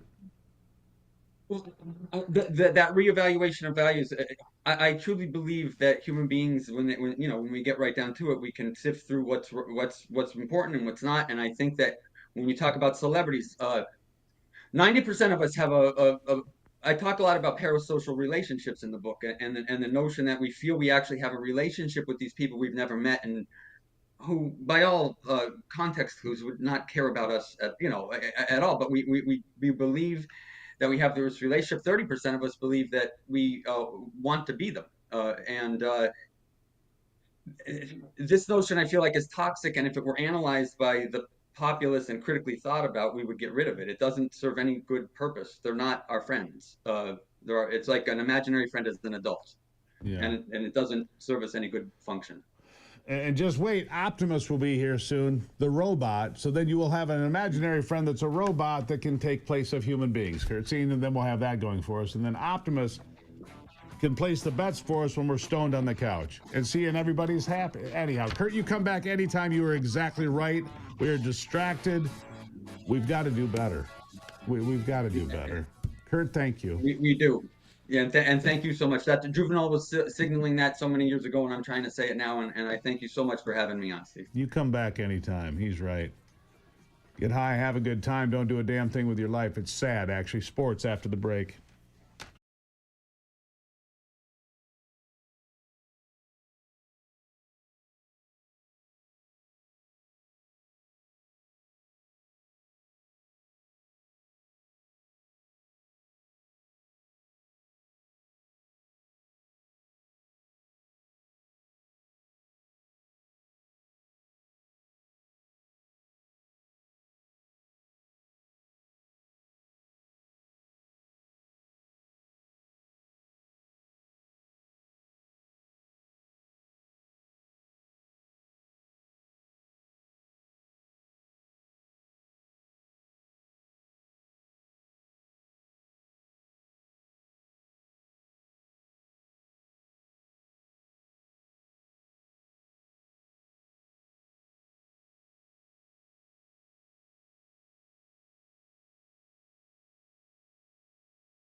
All right, let's check in on sports now with my good friend Brock Palmbush. With a look at sports, I'm Brock Palmbush. There were 11 games in Major League Baseball last night. American League winners included the New York Yankees, Detroit, and Texas. National League winners included Philadelphia, Milwaukee, and San Diego. Milwaukee's 7-1 victory over Pittsburgh was the Brewers' 10th straight win. They have the best record in the majors at 74-44. Just one game in the WNBA last night. Golden State thrashed Connecticut 74-57. In the NFL, Pittsburgh Steelers All-Pro defensive lineman Cam Hayward told the media yesterday that he would be willing to sit out regular season games until his contract is renegotiated. He signed a 2-year contract extension worth $29 million last season. He's under contract with the Steelers through 2026. And the first Associated Press college football top 25 poll came out yesterday. Texas is number 1, Penn State is 2, and defending national champ Ohio State is 3rd. That's a look at sports. Back to you, Steve. Wait a second. I thought the Wolverines had the top draft pick in the college draft for $12 million or something like that, Brock. What do you mean? Where the Wolverines are like 14th? Come on. You're talking, yeah, they were like, Michigan's like 14th. You're talking about Bryce Underwood, the freshman quarterback at Michigan, who's very highly touted, and people think he's going to solve all the problems that they had last year. Well, we'll see about that. But what problems? Yeah, they beat Michigan State. They beat Ohio State. They beat Alabama. What problems? They finished 8-5 and had no offense. Well, yeah, but they still beat those 3 teams. But they didn't make the playoff. Pretty good year, wouldn't you say? I mean, in an off year, No. that's pretty good off year. For an off year, well, they salvaged it, yes, with the win over Ohio State and then Alabama in the bowl game, yes. Just remember, they beat Alabama on the first of the year and the last day of the year. That's true. Oh, that's right. Yeah, because the bowl game in Tampa was December 31st. That's right. That's right. So anyhow, so the Wolverines. Is Bryce going to be all that? Or is he? I mean, he's a rookie quarterback. We'll find out. We're going to find out very shortly. If he's not starting week 1 against who are they playing? New Mexico, I think. Who knows? If he's not starting, a lot of people be upset. Yeah. All right. Fair enough. All right. God bless America. There you have it. Texas number 1. Yeah. At least it's not, the Ohio State. All right, we'll be back in a moment with more of the Steve Gruber Show. Glad to have you. Make sure you follow us all those social media platforms, or I'll have to come to your house directly and tell you how to get it done.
something to make you look around and say, hey, you know what? I live in a pretty great country. President Trump is calm, on point, on his game. And unlike the last guy, he is competent and coherent. Come on, man. We're not bending the knee anymore. We're here to take a stand for God and country. This is the Steve Gruber Show. All right, back at it as we work harder than anybody in show business to make sure you're prepared for your day and the conflicts ahead. All right, 3 big things for you to know this hour. Number 1, blue states paying more for electric bills than others because they got rid of, coal-fired power plants, things like that. New Jersey leading the pack. Tripled. Their electric bills have tripled. Can you imagine? Number 2, the Epstein grand jury materials will not be released by a federal judge, again blocking them despite the DOJ saying, hey, can you release this stuff? They said no. And number 3, Democrats' heads are exploding because Donald Trump is taking drastic steps to clean up the city of Washington, D.C., which, by the way, he has the complete right to do. It's a federal city. They will really lose their minds if he decides to target 5 more cities on his list, including Baltimore, Chicago, Los Angeles, Oakland, and maybe even New York. Yeah, they'd be in full meltdown mode all over again now, wouldn't they? They sure would. Judge Jeanine Pirro, guest on this program from time to time, says cleaning up D.C. is imperative. Listen to what she says. Also, some violent crime is down. Why now? Why now? Because, it may be down, but the question is always down from what? If we had the 4th largest highest homicide rate in the country 2 years ago, all of a sudden it goes down. People want to pat themselves on the back? No way. Talk to any of the crime victims. I was just at a college a couple weeks ago where I had photos of young kids who were victims of homicides, of shootings, and it happens over and over again. It's not okay because it's down from last year. It's bad. This is the nation's capital. This is a shining city on the hill. We're not going to tolerate it. People are afraid to come to this city. Yeah. I'm not afraid to go there, but I'm going to be there next week after, covering the White House for you again. I do that every couple of months. I get a chance to cover the White House for a week, which I really enjoy, by the way. I like being right there where all the action is, right in the thick of it. We will be again this time at the end of August, so we're excited about that. I don't fear D.C., but I'm mindful. All right. First of all, I don't walk a lot of places. I don't walk at night. I take Ubers if I'm traveling at night, right? Meanwhile, as you can imagine, the leftists on CNN totally opposed to more law enforcement in D.C., totally opposed to reducing the crime rate. In full-blown panic about President Trump trying to clean up the city. Listen. Why is this issue, and again, you're going to get into the fact check of what is wrong about his figures or not, but why is this the top of the President of the United States agenda today? And I think that's an important question for us to think about as we think about everything that's on his plate.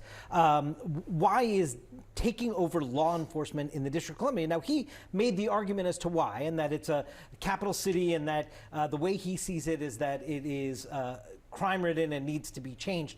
But still, why is the President of the United States putting that front and center? So that's a question I sort of try to think about as we put this into perspective. But then, Dana, as you were noting, yes, this is a dramatic moment, but it also feels to me like dipping into a well that President Trump has gone to time and time again in the first term and this term.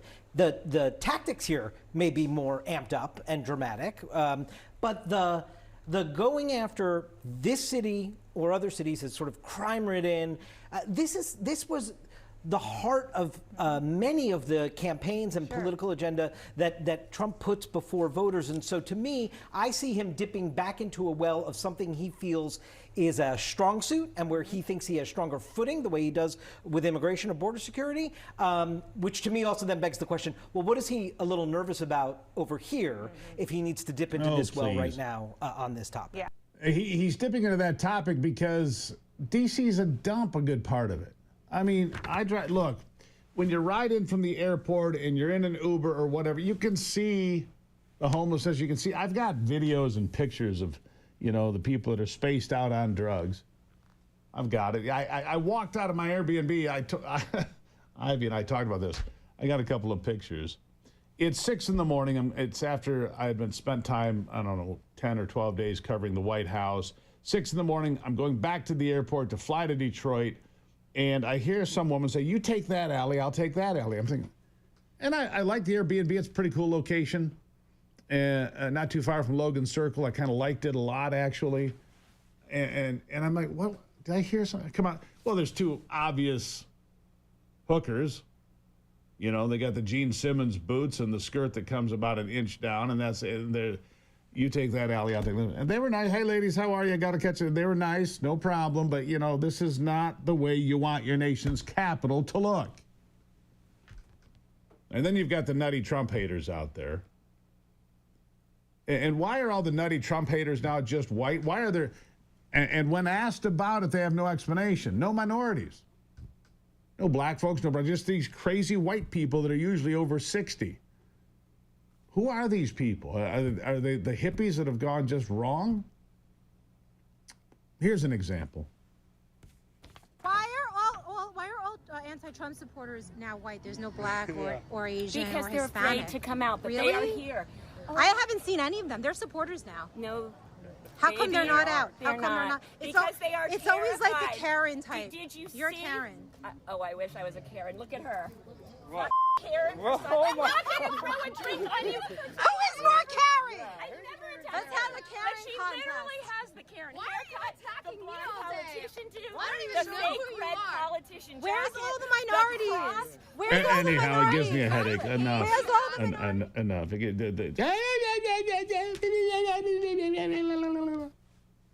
I think that's what she said, Anthony. Is that about right? I mean, you listened to the whole thing. You listened to the whole thing at some point. You might have, what is wrong with these people? I did. I had to bleep out the swear words. I know, and I did. There's a lot of them. Coming from one crazy Karen, incapable of... She couldn't articulate anything. Let's see here. I want to get this last thing in. Bite number 8. In case you missed it in the first hour. Here is a local news anchor in Washington, D.C. on an ABC affiliate actually telling the truth about crime in her city. Listen. We've been talking so much about the numbers, and yeah, usually that's how you play devil's advocate, is you talk about, oh, well, stats say crime is down. However, I can tell you firsthand here in downtown D.C. where we work, right here around our bureau, just in the past 6 months, you know, there were 2 people shot. 1 person died, literally 2 blocks down here from the bureau.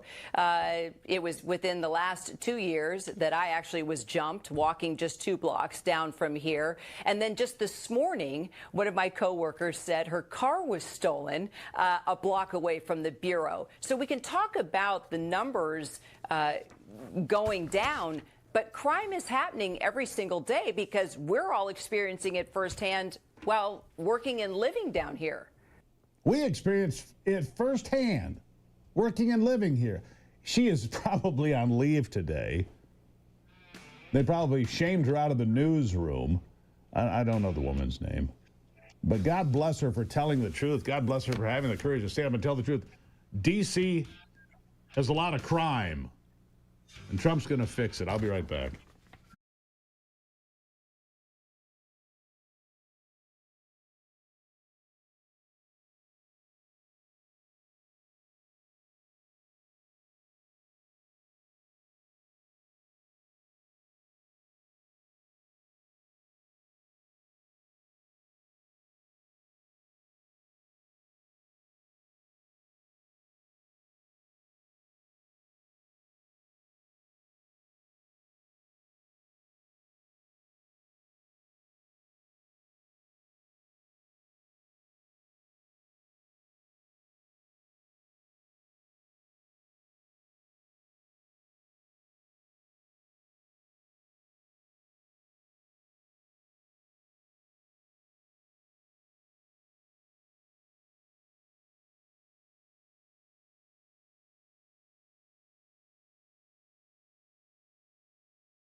All right.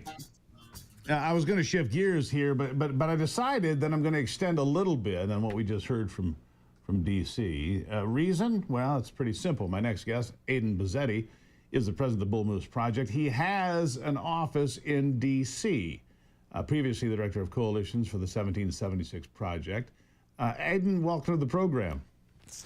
Thank you for having me on, Steve. It's a pleasure. And I just want you to we were talking about it in the break, just share with the folks your experience with crime in D.C. You're there every day. You're right there in the front row. You get to see it up close. What's the truth? Well, what I'll tell you is, like I said on the break, it's mostly juveniles. We have juveniles running around these neighborhoods, especially even the wealthy, safer neighborhoods, with guns, just mugging people, sometimes in broad daylight. But also at 6, 8 p.m. when families are taking a walk with their kids and their dogs. It is incessant. It doesn't matter where you are. Hold on, this is DC. important. I want people to hear this next part clearly. What is a juvenile in Washington, D.C.? Anyone under 25. 25. You're 22 years old. You hold somebody up at gunpoint. You shoot them. You're charged as a juvenile delinquent. You're 22, 3, 4. You kill somebody and you go to jail for a couple of years because you're a juvenile? The DC Council here has a very warped view of enforcing the law. That's what I'll say about that, and that's why I'm glad that President Trump is starting to crack down on it. Well, I see people. I see Uber drivers get murdered. I see Jewish people get murdered because they're Jewish. I hear about 13, 14, 15-year-olds holding people at gunpoint, and people that are 23 and 4 too, apparently, because they're still juveniles in the minds of and yet, Aidan, and I'll finish with it. And yet, these same Democrats who believe that you're a juvenile with a gun is a violent offender until you're 23 or 24 think that people 16 years old should vote. Try to square that up in the logic column, would you? Yeah. I don't know if you can. Yeah, good luck with that. Anyhow, all right. So you say that we're going to shift gears to the reason you're actually here, but I appreciate your insights into D.C. You say Donald Trump could restore America's golden age with an iconic railroad merger. Well, what does that mean? So there is a proposed merger between Union Pacific and Norfolk Southern, which would create one of the larger rail companies in the United States. It would create the first transcontinental rail system. Right now, rail systems across the U.S., the rail lines are owned by separate companies, which creates certain delays and complexities when you're moving items or packages on trail cars from coast to coast. Creating one rail line would create more efficiency. It would allow rail companies to compete more with trucking, which is the more dominant form of shipping in the United States. But you have to remember that a transcontinental railroad has been something that even President Lincoln wanted. This is about achieving a 150-year-long dream in America. And right now, with this proposed merger, President Trump has the ability to appoint someone to a commission that reviews the merger and get this through to actually accomplish something that Americans have been wanting for over 100 years. So what about competition? What about monopolies? What about the things that people are just naturally going to say? Well, at the Bull Moose Project, we have been very much in favor of a stronger antitrust enforcement agenda, especially on big tech. But what I'll say here is that shipping over rail is not an industry in of itself. They compete with trucks, which again, they ship over 70% of the freight in the United States. This is about allowing rail companies, rail lines to compete with the trucking industry. This isn't just competition within rail, it's competition within shipping in the United States as a whole. And I think what we're going to see when they start reviewing the actual proposed merger is that this will benefit consumers by offering lower prices for shipping, more alternatives for shipping that isn't through trucking, especially for manufacturers that need to ship their goods to ports so we can export them. Overall, I think we're going to see an actual increase in competition and lower shipping prices across the board. Which would be, very helpful. Plus, it would help the consumer, right? I mean, if you could. Now, look, the trucking industry is going to scream bloody murder. I'm sure of that. No question. They're going to say, you can't do that because it'll impact their profits. But maybe it'll make everybody more competitive. That's what I believe. I do think it will make shipping more competitive. I think we're going to actually preserve and expand American jobs. And I think the most important thing that President Trump wants is we're going to expand our manufacturing capacity by offering more ways to ship products to get them to ports and get them exported. We're going to make it cheaper. We're going to make it less complex. It's going to be better for everyone across the board. Yeah, better for everybody. More options in a golden age. All right, so the golden moose, the Teddy Roosevelt thing, I like it. Greatly appreciated, Aiden. And keep your head down. Be safe there, would you please? I will. Thank you. Thank you very much, Aiden Bazzetti. Bull Moose Project. An iconic railroad merger. Will it help things? Maybe. Maybe it will. We've got to get things going in the right direction here. All right, this part of the program is brought to you by my good friends at the Wellness Company. Please support the people that support this program that make it possible every single day. I'd appreciate it, all right? Could your health issues be caused by an invisible enemy, fatigue, bloating, brain fog? What if parasites are the problem you're having?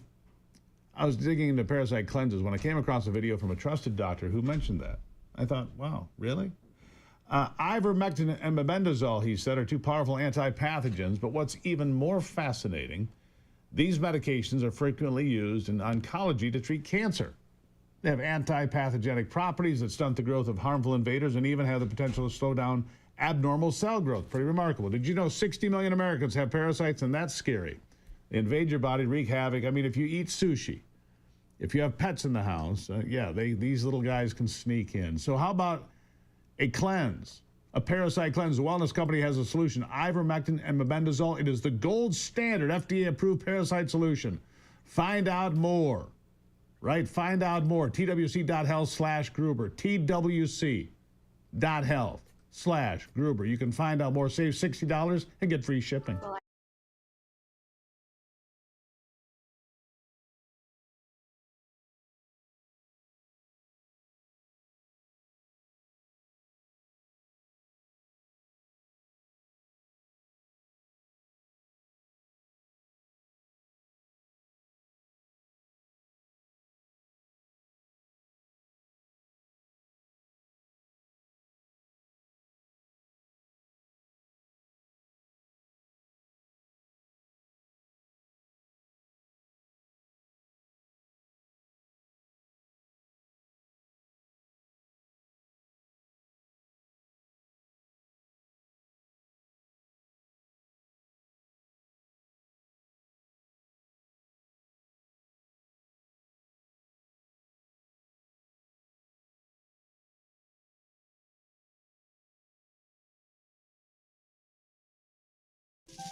Shopping.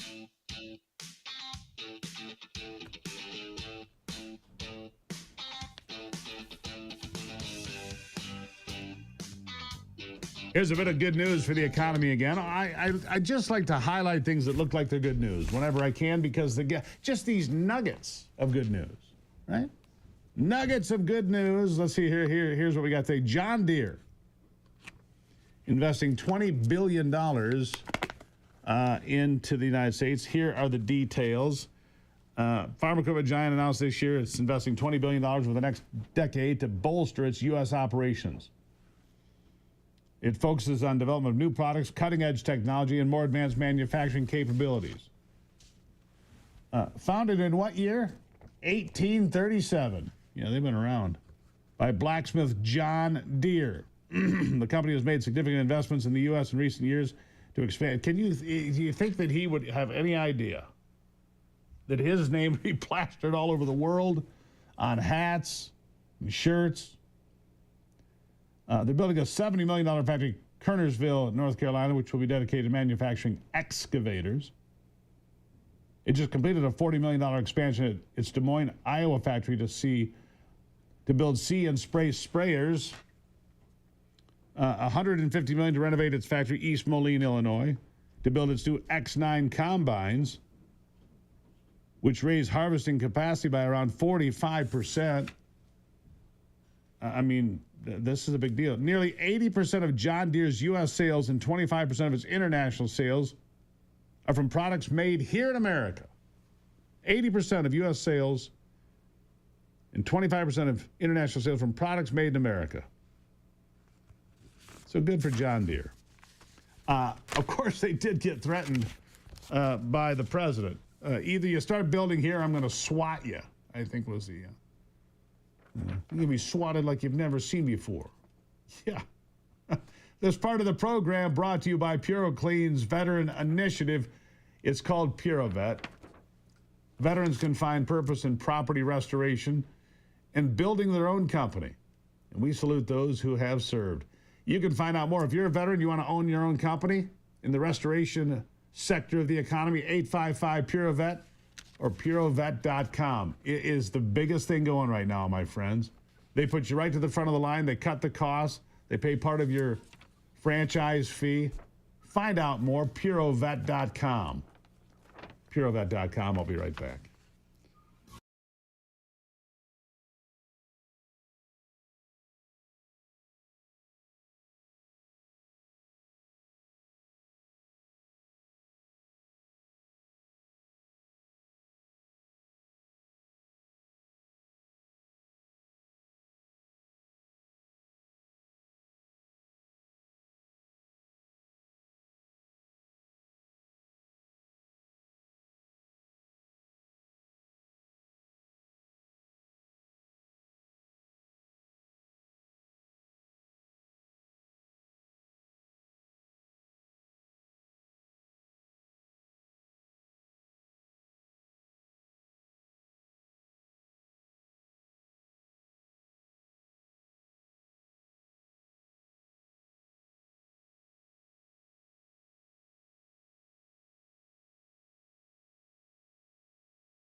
All right, we dig back into it as we continue the conversation as we do every day here. We appreciate your support. We would appreciate it if you would follow us on all those important social media platforms like Truth, Getter.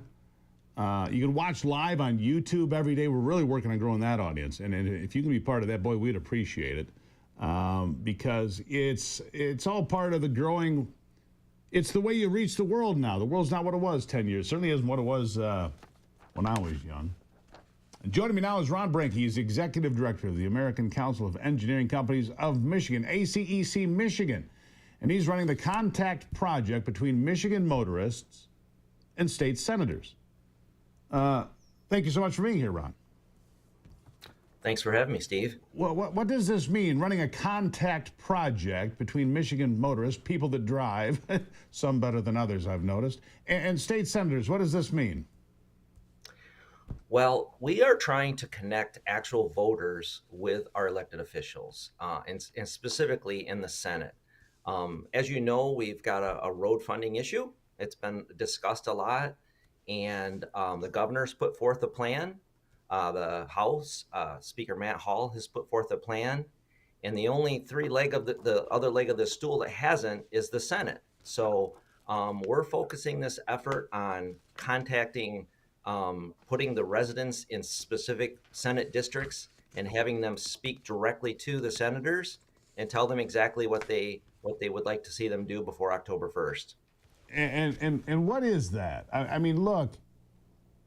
When you talk about road funding, and you're launching a grassroots effort to take care of it, we're still paying for roads today that were borrowed against during the Engler administration.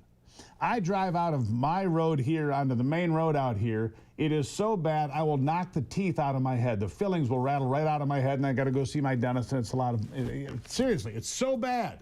You can't ride a bicycle down the roads around my house because you'll literally bust a wheel. And it's shameful. I mean, I don't see this problem in Ohio and Indiana and Pennsylvania. And you know what? They tax people at a lower rate. Every one of the states I just mentioned, I think, operates with a lower annual budget. How did we end up here? Well, you're exactly right. We've got a problem in Michigan. We've got a black eye when it comes to our roads. Everyone knows it. And it's a problem we got to fix. Quite frankly, our infrastructure is the foundation of our economy. Right? I mean, it starts with infrastructure. If we want to attract businesses, if we want people to stay here, and if we want to attract people to Michigan, we've got to make some improvements to this. It's a safety issue, quite frankly. I mean, you think about the buses that are about to start running on these roads, the first responders, that have to come in and take people to the hospital on these pothole-ridden roads. It's not good. And so I think, this has been a problem for decades. And I would somewhat disagree that we have invested like other states. If you look at the per capita investment in Michigan versus some of these other states, Michigan has been at the bottom for many, many years. And that's how we got to this point. Well, so, yeah, but we, for example, the point that I was making here, Ron, the annual budget in Pennsylvania, the annual budget is $30 billion less than Michigan. Bigger state, more roads, more people, and somehow they get it done and we don't. That's what I'm referring to. You're right. It's priorities, right? It's all about priorities. We have an $83 billion budget now, right? And there's got to be some more emphasis placed on fixing our roads and fixing infrastructure in Michigan. That's how we grow the state. That's how we make it more of an enjoyable place to be. And quite frankly, we're geared up. Our industry is geared up. We hired a lot of engineers. The contractors have bought equipment and geared up to deliver the governor's program. So we're ready to go. I mean, we've got the people and the equipment and things in place. Yeah. Now's a good time to continue that effort. We're making progress. I mean, you can't say that there's barrels everywhere, right? There are. And they take forever. We built the Alcan. We, the United States, built a highway across the muskeg of Alaska and Canada in 10 months' time in bad weather in 1942 and 1943. We can't get a patch of road done in 5 years. It's embarrassing, Ron. I mean, we were able to punch through a road through stuff that was impassable. People don't know what muskeg is. It's swampy, mushy. It's like walking on sponges. Anyhow, it shouldn't take us. And what I'm driving at is this. Wouldn't we be better off if we said, look, let's get rid of the majority of MDOT and local road commissions and local road and turn it over to the private sector Wouldn't that be better? Give me a budget, give me a guarantee on the roads as you build, give me a lifetime guarantee on it, and if it doesn't work, you'll never get work again. We'll take it out of your, however you bonded. We'll make them bonded and insured so that the roads work, because what we do doesn't work. There's got to be a better way. I'm just thinking outside the box. What do you say? Well, I think you want to have some standards from state to state and across the country, right? So that when you drive from one state to the next, the roads look the same, the signs look the same. I think there's definitely some reasons for standardization, but I can tell you the private sector has been a big part of helping to deliver the program for years. I think we do it very efficiently. We bring innovation to the projects. We bring new ideas. And I think we definitely want to be a part of that and keep that going. But I leave it up to the lawmakers to decide, how we get this done. We've got a great industry here in Michigan. We've got great people, great jobs, great workers. We're ready to go, however they want to do it. Yeah, we have to do it in a way that is financially responsible to the next generation. So look, we are still paying for roads from the Engler years. We are, because we find people don't realize this state's $100 billion in debt, more if you take in the retirement funds. I mean, we've got to figure out ways to work smarter and better and create things that last. And that's why I think the private sector is always better at doing that. Yes, do we have to have standards? Yes, we do. And do we have to have inspections? Sure. But it shouldn't take 5 years to build 5 miles of road. And I'm exaggerating a little bit, Ron, but I'm not totally wrong about that. If we can build a highway across hundreds of miles of swamp in World War II, we can do this. And we've got to stop taking excuses. Oh, we can't do any better. Yes, we can. Anyhow, yes, we can do better. And that's why you're out sounding the alarm as well. I'll give you the last word. Yeah, I agree, Steve. I mean, we got to do better. I think we're constantly trying to improve the way we build our roads so they last longer. And I think you can see we've made progress in that. I think the DOT has used some new techniques to bidding how long it takes to do a project into the bids. So I think that's helped speed up how we get these projects done. In some cases, they've completely closed the road to make it safer to build and to get it done faster. So bottom line is, let's get to the table. We need the Senate to come forth and put together a plan just like the House and the governor has done. Let's sit down and hammer this out, and let's get it done so we can get these roads fixed the right way and quickly, and so they're smooth, and we can attract people to Michigan. Amen. I agree with you. Ron, thank you so much for being here. Thanks, Steve. Appreciate having me. All right. Ivy is up next, of course. She'll weigh in on all the important or unimportant topics of the day. It depends on what mood she's in. You'll have to find out after the break.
All right, back to it now. I have the lovely, the talented, the amazing, the one, the only, my wife, Ivy, who is an incredible human being who puts up with me every single day. Sometimes I'm not sure why or how, but she does. God bless America. Ivy, good morning. Good morning, Steve. It's a pleasure. It's not always a pleasure, but I appreciate you saying that. Anyhow, what's on your mind today? Oh my gosh, I ran into this story today, and it just kind of like stopped me in my tracks. Oh boy. Because the lengths of what people will do sometimes is just absurd. So the headline reads, NASA intern stole $21 million worth of lunar rocks, moon rocks, to use during sex. So what? They could have sex on the moon. So he could have sex on the moon. Yeah, wait a second. Isn't that a drink? I'm not sure.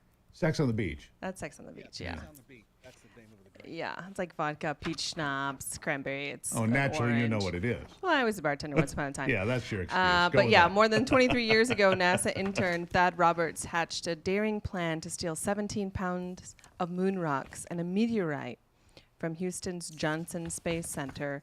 Priceless samples Naturally, from it's every called Apollo mission locked in a 600-pound safe and valued at $21 million, according to the FBI. Does Stole anybody it. see the irony in it being called the Johnson Space Center? I mean, really? I just Come on, Brock. I know you laughed when you heard that. He just snorted coffee out his nose. No, but you'll be in Vegas until the 20th. Try the veal. It's the best in the city. So Anyhow, I so just- what's the crime for having sex on stolen moon rocks? Oh my gosh. Well, he. Where do you find this stuff? You guys having sex on moon rocks? Hey, baby, come on over. It'll be like it'll be an out of this world experience. Well, I mean, first of all, wouldn't that be really uncomfortable? I mean. Oh yeah. I don't even like sand on my back. I mean, it's like, ew, you know. It's interesting. I'm like actually scrolling through the article here. I just briefed through it. Like I just ran through it, and I'm not seeing what the crime was. I'm assuming that he would have had to have, returned everything and probably had a major fine. But unbelievable. Fascinating. Yeah. Anyhow, I'm really. Wait a second. How do you establish the value at $21 million? That's true. I mean, seriously, is there an open market for moon rocks somewhere? Is there an auction somewhere where you can establish? I'm concerned about my attorneys would not accept this value. Esquire Bob would say, wait a second. And those deniers, the ones that say we never went to the moon. I mean, where did all these rocks Where'd you get come those from? rocks from? Yeah, from Liar. Didn't Buzz Aldrin punch somebody out? Because they said some guys thought it was a conspiracy or something, that it wasn't real, and he punched some guy out? I hope so. Oh, and by I the think way, he did. I think he should have. By the way, in case anybody missed it here, a couple of days ago, was it Friday maybe, Jim Lovell, the commander of Apollo 13, actually died at the age of 97. Jim Lovell, made famous, of course, by the movie Apollo 13.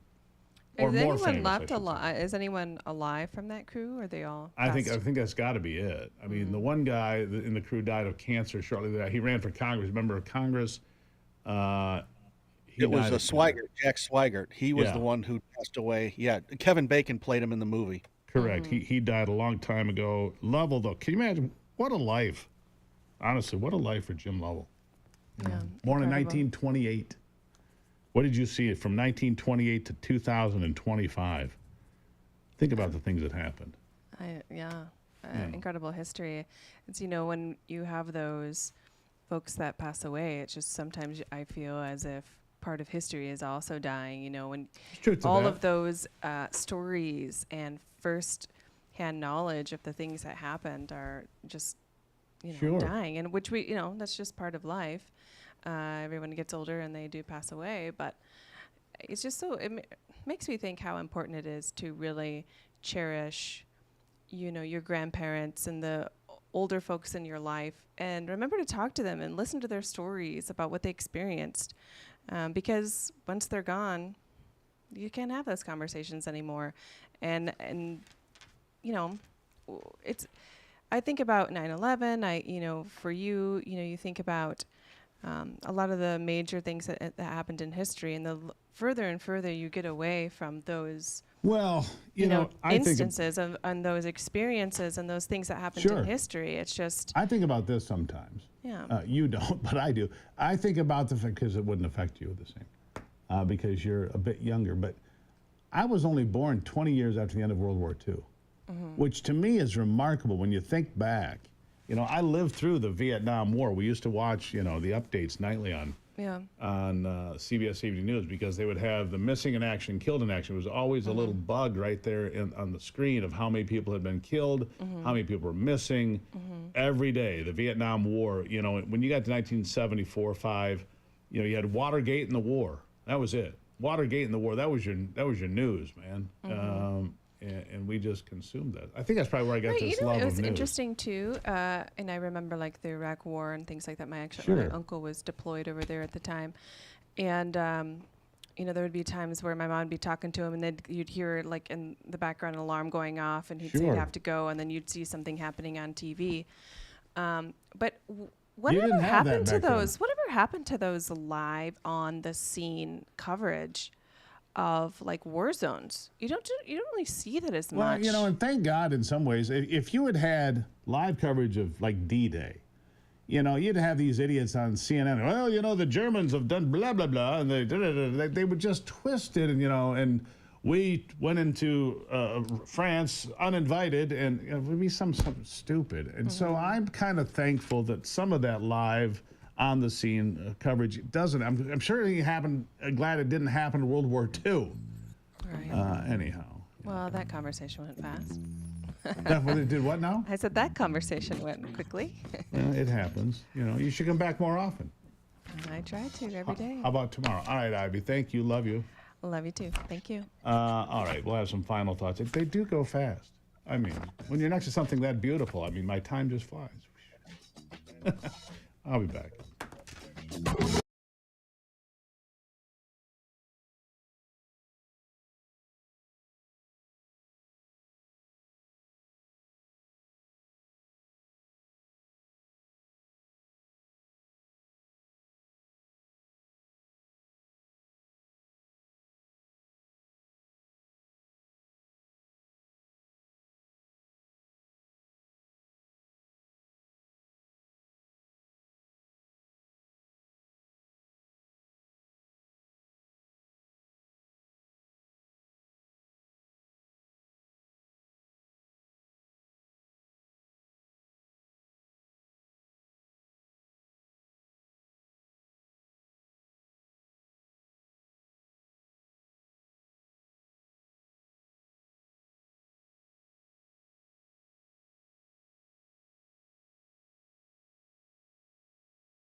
You're right. His numbers have come down some. There's no question about that. And for a variety of reasons, the honeymoon's over.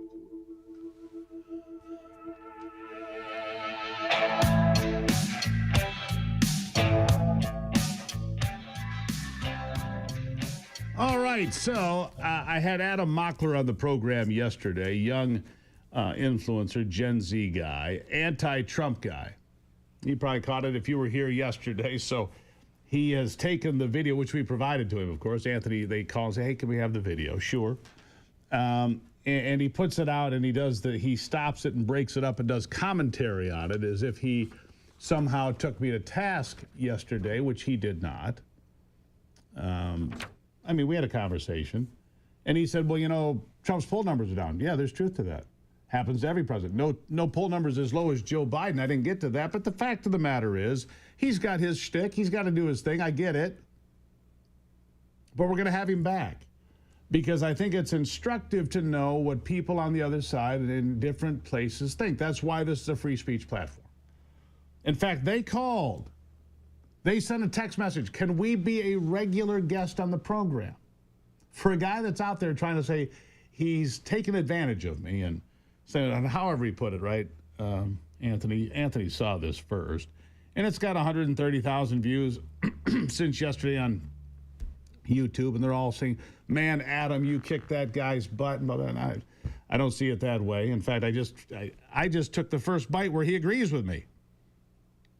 That his generation, especially young men, Gen Z men, are more conservative than at any generation in my lifetime. Fact. Donald Trump won men 18 to 30 in huge numbers. He said, well, he's not as popular now as he was. He's only been in office 200 days. We're a long way from the midterms, and we're a long way from a final score on all of this. And he's talking about Canadian lumber and how we can't put tariffs on. Of course we can. We've got more trees in America than they have in Canada in many areas, so don't just make an American lumber. Anyhow, the kid's going to be back. I didn't mind it. I thought he's kind of cool, actually. He's well-spoken. He's done his homework, but so have I. I've been in class here in America longer than he has. Fight the good fight, my friends. Keep the faith. God bless America. I'm Steve Gruber. This is The Steve Gruber Show. And remember, only you can save America.